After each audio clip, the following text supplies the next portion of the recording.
agradeciéndoles a ustedes y a los organizadores por la invitación, pero también por la presencia. Creo que una de las atrocidades que el estado de opinión y el neoliberalismo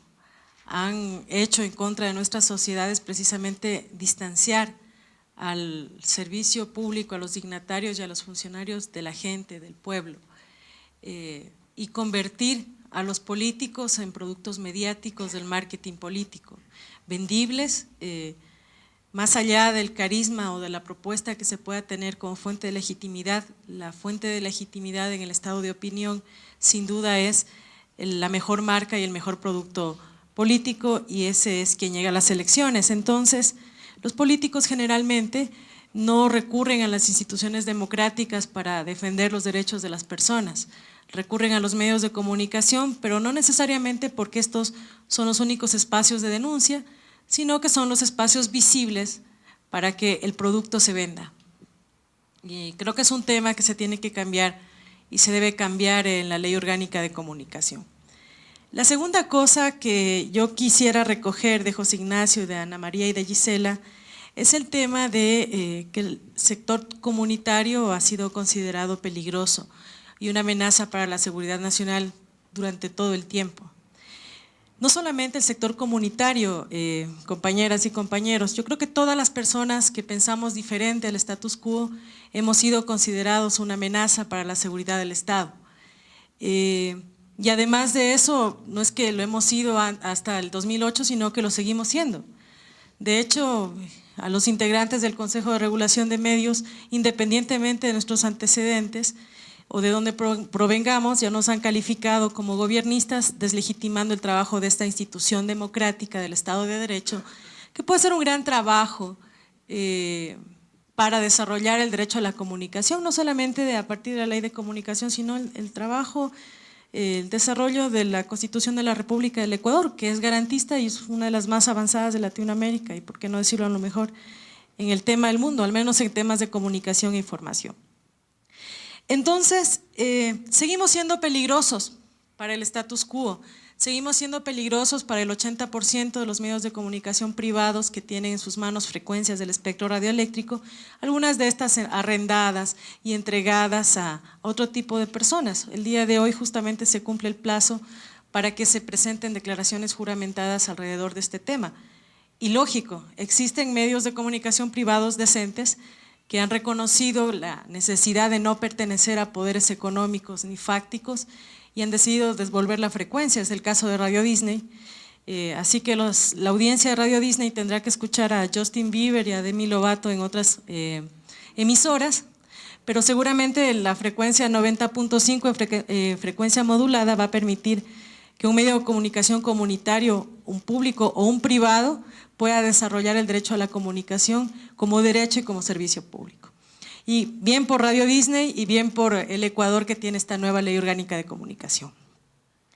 Entonces les decía que seguimos siendo peligrosos y estigmatizados porque queremos y pensamos diferente. La Ley Orgánica de Comunicación desarrolla categorías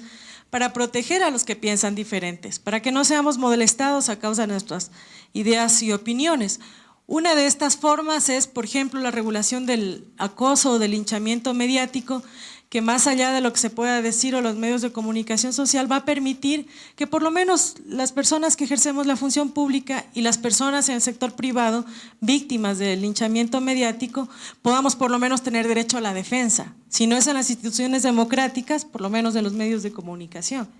Otro tipo de figuras es precisamente la distribución del espectro radioeléctrico en 3 partes iguales y un porcentaje adicional para los medios de comunicación comunitarios. Le decía a Gisela, con la que compartimos, además yo fui secretaria relatora de la Comisión de Comunicación,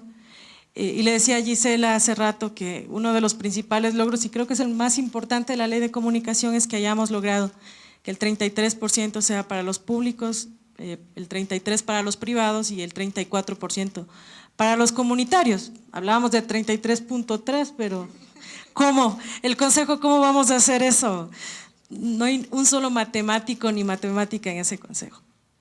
Entonces, en buena hora que el 34%. Y es otro de los mecanismos para proteger las ideas de los que pensamos diferente. ¿no? El linchamiento mediático, la garantía, el acceso en igualdad de condiciones del espectro radioeléctrico y también la protección con respecto a la prensa, ¿no? Es uno de los hitos importantes de la Ley Orgánica de Comunicación que no tenía la Ley de Radio y Televisión. Como decía Ana María, una ley de radio y televisión dedicada a la acumulación de capital a través del negocio de la información, la comunicación y la publicidad, a favor de los grandes dueños de los medios de comunicación. Entonces, la regulación a la prensa, por ejemplo, es un importante hito porque nosotros podemos decirle a los periódicos que nos den un derecho a la rectificación y a la réplica, o que dejen de publicar Crónica Roja y la exhibición de órganos de personas desnudas y muertas y respetando el derecho a la imagen, a la intimidad y otro tipo de situaciones y derechos que han sido vulnerados por la prensa y que jamás han podido ser regulados. En Machala hace unos 2 o 3 meses, 2 abogados valientes y jóvenes se enfrentaron al principal periódico de un grupo económico fuerte del país, de Ecuador, y dijeron que estaban hartos de la Crónica Roja y que vulneraban sus derechos a la información establecidos en la comunicación, además del interés superior de niños, niñas y adolescentes, el derecho a la imagen, a la intimidad de las personas. Y el juez lo que dijo es que no había una ley que regule eso y que por lo tanto él se abstenía de sancionar y mucho menos de suspender. La Defensoría del Pueblo ha presentado la apelación al respecto, tenemos una ley de comunicación, pero resulta que los medios privados dicen que no tiene efecto retroactivo, entonces no se puede sancionar, ¿no? Y el Consejo de Regulación de Medios no puede irse en contra de la ley que no tiene efecto retroactivo, ni los jueces, etcétera, etcétera. Entonces creo que de ahora en adelante vamos a poder mejorar la calidad de la prensa también, que es una cuestión importante. Y la tercera forma de proteger creo que es el derecho a la rectificación, réplica o respuesta que garantiza la Constitución de la República y que ha sido también desarrollado en la Ley Orgánica de Comunicación.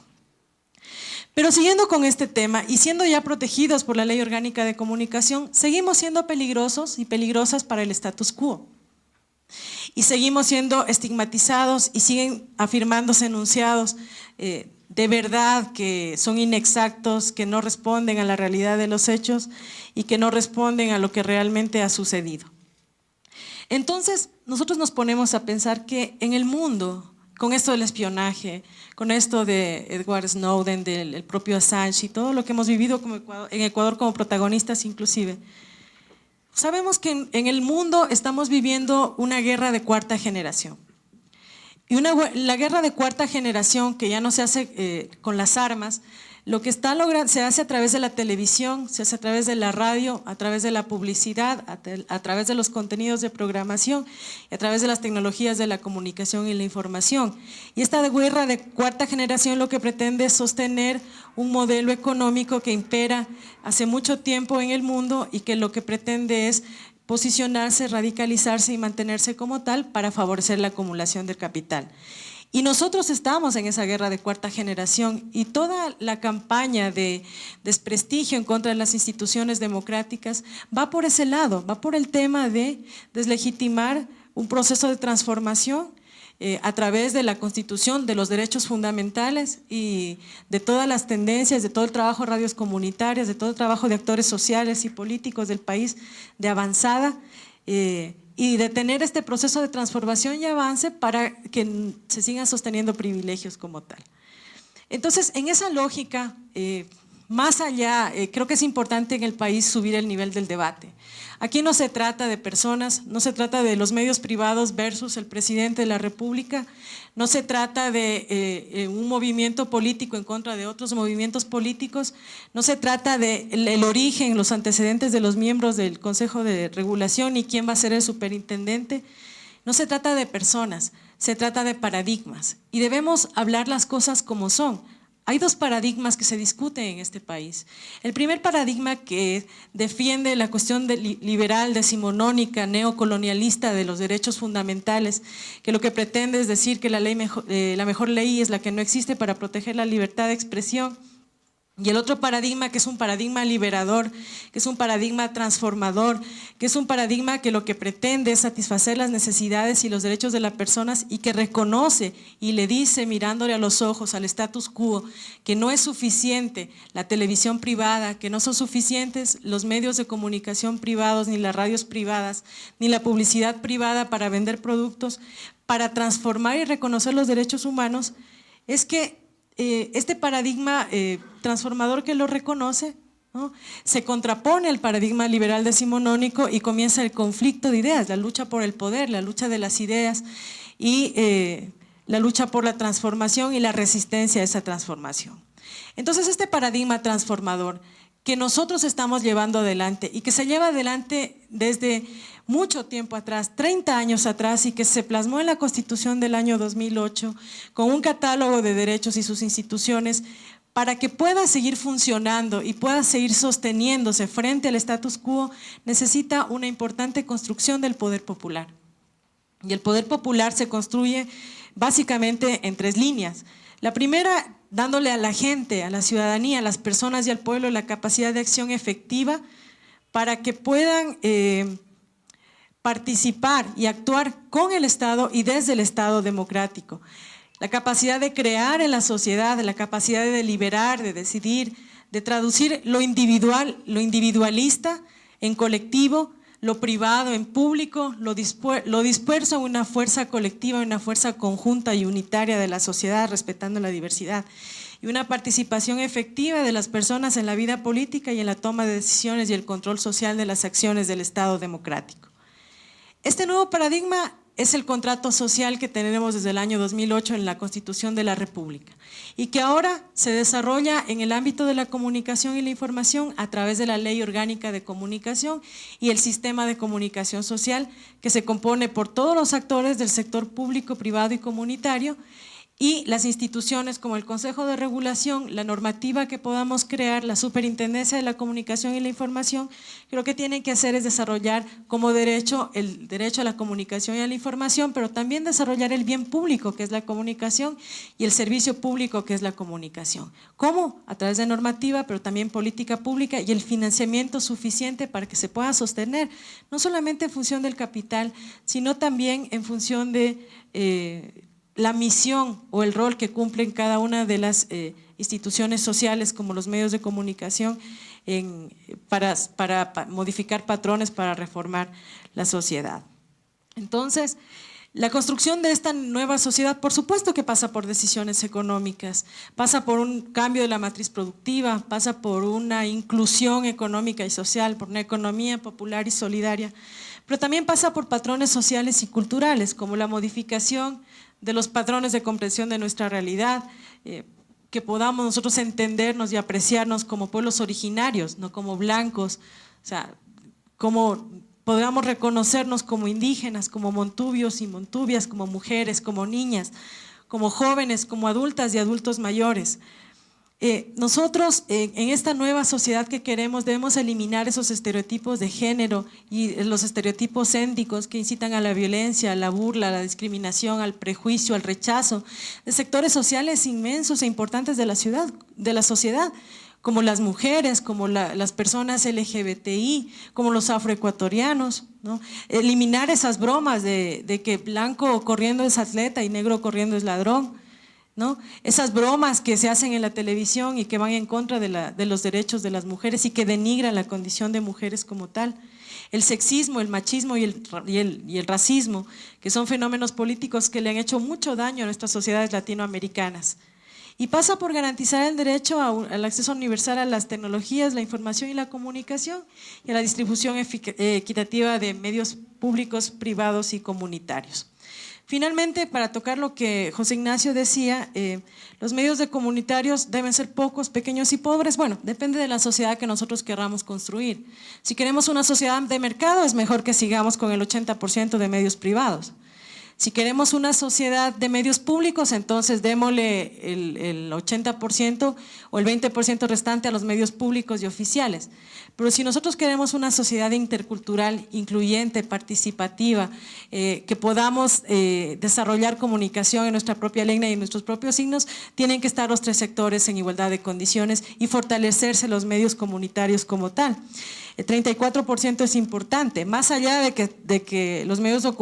comunitarios tengan un color verde, un color morado, un color rosa, un color azul o los colores del arco iris. Creo que el rol de los medios comunitarios y lo que se tiene que demostrar a la sociedad en cuanto al rol de los medios comunitarios es que estos van a ser los entes que permitan la transformación del individualismo en lo colectivo, lo individual en lo colectivo. Es decir, que las organizaciones de la sociedad civil, las universidades, la iglesia, las comunidades indígenas, montubias y afroecuatorianas, las comunidades LGBTI y todas las personas que forman parte de nuestra sociedad y de nuestra comunidad puedan tener una voz propia, pero también puedan fortalecer el proceso de construcción, de defensa, de promoción y protección de los derechos fundamentales, pero principalmente de los derechos colectivos, y hacer que nuestra sociedad empiece a mirarse solidaria, cooperativa, colectiva y no solamente individualista, porque más allá de que el derecho ajeno, el derecho propio termina, cuando comienza el derecho ajeno, lo que nosotros tenemos que decir es que todas las personas tenemos derechos y como el principio bíblico lo dice, todos tenemos que amar a nuestro prójimo como nosotros mismos. Creo que es el principio de la solidaridad y es el rol de los medios comunitarios.